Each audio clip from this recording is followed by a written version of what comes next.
একটা দল ভোট চাচ্ছে একটু বাড়ি বাড়ি যাচ্ছে যাচ্ছে না, আমাদের মা বোনদেরকে বুঝাচ্ছে বলে ওই পাট মার্কেটায় ভোট দিলে নাকি বেশ তো যাওয়া যাবে। আমি শুধু একটা কথা বলতে চাই যে ভাই, আমরা পরীক্ষা দিয়ে পাশ করা, আমরা দীর্ঘদিন ধরে এই জনগণের সঙ্গে থাকছি, তাদের সুখে দুঃখে আপদে বিপদে তাদের কাছে থাকছি। আপনারা এই দিন কয়েকদিন জন্য এসে মানুষকে ভুল বুঝায় না, আর ধর্মের কথা বলে মানুষকে ভ্রান্ত করেন না, বিভ্রান্ত করেন না। আমরা বারবার বলেছি যে আপনারা দেশকে বিপথে নিয়ে যাবেন না।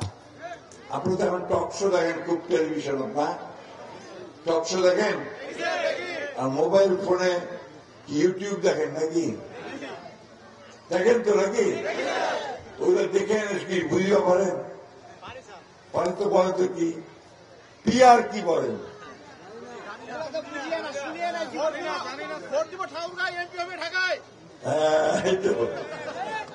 এখন উনি পিআর হিসেবে বলেন যে উনি বুঝেন ভোট দিব ঠাকুরগাঁয়, এমপি হবে ঢাকায়। অর্থাৎ পিআরে আপনার প্রতিনিধিকে আপনি পাবেন না, আপনি দল ভাবে নির্বাচিত, তাই না? এই যে জিনিসগুলো আপনার ভুল পথে পরিচালিত করা, আমরা সারা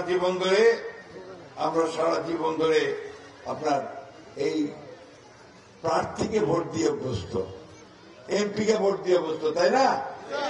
যে অমুক বাবু ভোট দিব নৌকা, অমুক বাবু ভোট দিব ধানের শীষক, অমুক বাবু ভোট দিব দাঁড়িপাল্লা, তাই তো? কিন্তু দলকে ভোট দিব এটা আমরা কখনো শুনি নাই। আরেকটা বলতেছে কি যে পিআর না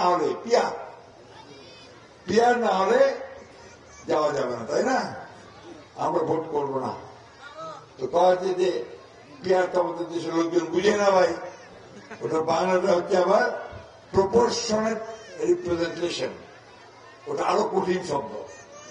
বাংলাটা হচ্ছে প্রতিনিধিত্ব, আনুপাতিক প্রতিনিধিত্ব, ওটা আরো কঠিন শব্দ। আমরা সোজা কোথায় বুঝি ভোট দিব, ভোট দিয়ে একটা মানুষকে নির্বাচিত করব, এমপি হবে, পার্লামেন্টে যাবে, পার্লামেন্টে গিয়ে সে আমাদের সমস্যাগুলো সমাধান করবে, তাই না? আমরা সেই পথে যেতে চাই।